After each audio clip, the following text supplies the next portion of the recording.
shi muke shagaltuwa agunmu ba kamar ya shi cikin kwamanmu ma da shi ya saba mu yin fushi muna da mai gaba daya shakundin muna da shi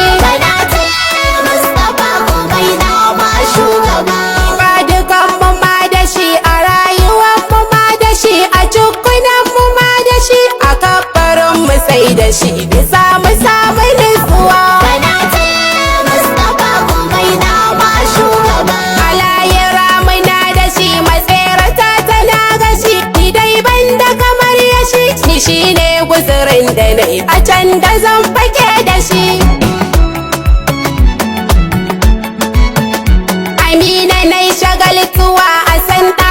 a rayuwa ni ya ishe ni garkuwa don Allah Rasulullah